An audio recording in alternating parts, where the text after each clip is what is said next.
Oh, hey guys. How's it going? Did you know that you can actually build a stronger lower back? Contrary to popular belief, you can actually load your spine in a rounded position and build a really strong lower back. Now, not everyone may start here, but this is an amazing exercise to build strong hamstrings and a strong back. So let me show you exactly what I'm doing here. What's up guys, I'm here with Heather. If you didn't see her in the last video, go check it out. We're gonna show you 5 of the most unconventional exercises that are honestly underrated to build a stronger lower back. Gains, bro, let's get it. Let's get it. So you're probably wondering what David was just doing there. It's actually called a Jefferson curl, and it is fantastic for training your lower back and spine. So I'm gonna have David start off either on an elevated surface or on the floor. He'll start off with a soft bend in his knees, dropping shoulders away from the ears, bringing a weight just in front of him. You can use either dumbbells, a barbell, a kettlebell. Find a moderate weight that's not too challenging, but doable. From there, he'll bring a soft bend to his knees and slowly roll down from the top of the head all the way down to a nice lowered position, keeping a nice bend in those knees, holding for a second at the bottom of this lowered position, and slowly he'll roll up through the spine, rolling vertebrae by vertebrae, all the way up to standing for about 5 repetitions. And you'll notice on each rep, he'll get progressively deeper as your spine begins to warm up and open up. So we're starting off with the Pallof press, the ultimate exercise to build core stability, to really strengthen the deep muscles in your lower back. So soft bend in the knees slightly outward. You can be slightly standing or in a squat stance. Now, what's gonna happen is the resistance of the band as Heather punches towards my hand is gonna try to pull her away. So the goal here is to try to keep her hips square and her shoulders square. She's gonna come back into the target now. She wants to keep the hips square, she presses forward, and I'm gonna annoy her here. I'm gonna try to pull the band, and she's gonna really work her obliques and her core to try not to let me beat her. This is a great way we can build core stability. So let's do a few more reps here. There's a lot of ways we can modify. She can also come down onto her knees in tall kneeling or lower a little bit more down into a squat position.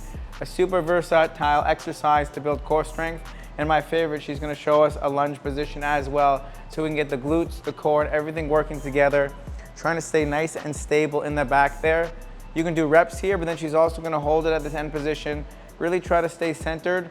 You can go for time as well to build up strength and endurance in those deep core muscles. Most people who have lower back pain have a weak as core. I'm going to show you my favorite exercise to build a strong core. This one not only targets your abdominals and your deep abs, but it's also going to strengthen your hip flexors, which play a crucial role in your core because they attach super deep to your spine. So Heather has a band here around her feet, right over the laces. She's going to float her knees up to 90 degrees. Now from here, before you do anything, make sure that there's no space under your lower back here, so I can't get my hand underneath there. From here, she's gonna take a deep breath out. Feel those abs engaged. So that's the starting position. Make sure at any point you're not losing your back here. Now, this leg is gonna stay stationary. She's gonna kick out and straighten her leg here. Now, depending how strong you are, you don't have to go all the way to the ground. It just depends on what your back is doing. Now, this knee is gonna wanna come forward. I want you to do your best to try to pull up towards your shoulders and maintain that. Now try to keep your feet in the shoulder width position, making sure you're breathing here. Now this one's tough. I want you to really try to pause at that end position so we're getting a nice isometric hold for those hip flexors, and we're really building some strength here. If you guys can tell, this is really tough. She's shaking, this one's hard, but you can modify depending on the intensity of the band here, but it's gonna be a lot more effective than just doing this exercise without the band because we get added resistance targeting the hip flexors here. So give this one a try. I suggest doing this at least 5 reps on each leg and building up from there. Okay, y'all. Next we have the side plank glute bridge. Another fantastic exercise for that lower back. So I'm gonna have David lay down, bringing one elbow underneath the rib cage. From here, bending his legs just in front of him so that both knees are connected. He'll start by dropping shoulders away from the ears. And from here, he'll lift his hips up and the top leg up to the fully extended position, making sure that the front knee is not too far forward, not too far back, and that he's maintaining a nice and engaged core, pulling belly button to spine, having a nice flat back for about 10 repetitions.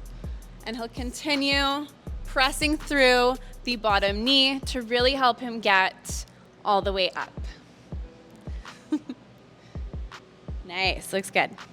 And if you need to make this exercise a little bit easier for yourself, if you're finding it hard to bring the top leg up, feel free to connect the feet, keeping the feet together the whole time for a nice clamshell. So still elevating that top knee up to the ceiling, pressing into that working elbow, elevating those hips nice and high. So most people in the gym train a lot of quads and hamstrings, but they neglect the glutes. But one of the benefits of building strong glutes is you're gonna have a strong core and a strong lower back. So Heather and I are gonna show you how to do barbell hip thrusts. Now this can be a pretty complicated exercise, so we're really gonna break down all the form and all the cues to make sure you're getting the most out of the exercise without getting more compression in your lower back here. Now, we're on the barbell here. Make sure your bench is nice and secure. She's gonna walk her feet back, so she's gonna bend her knees, roll the bar so it's around her waist. Now, in terms of the bench and the setup, she's gonna lean back and get her shoulders and upper back on the bar here. And then she's gonna lift up from the bottom. Now a key here is, doesn't count as her first rep. She's gonna walk her feet just to back a little bit or just to where she's comfortable.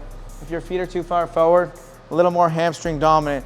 So you'll see here at the top position, her back is straight and her pelvis is tucked. You wanna make sure that as you come up, you're not arching into your back here. So really feel that connection to your glutes the whole time. So she's gonna slowly inhale, lowering down. As she comes towards the ground, the shoulders lift up a little bit. Pausing at the top here. Now really making sure we're emphasizing the rotation of the pelvis. So the top here, back is nice and straight, come down a little bit lower, squeeze that at the top there. Now if you feel this too much in your lower back at the top, really make sure you're tucking your glutes under and you're squeezing your hips. Super important here because a lot of people get compression in their SI joint and we want to stay pain-free. One more key tip here is when you're at the top position of the hip thrust, you're not lifting your hips and arching through your lower back, but you're actually tucking your pelvis. So make sure you squeeze your glutes, keep that lower back safe and pain-free. Stay pain-free, not gain-free. And make sure to check out this other banger of a video.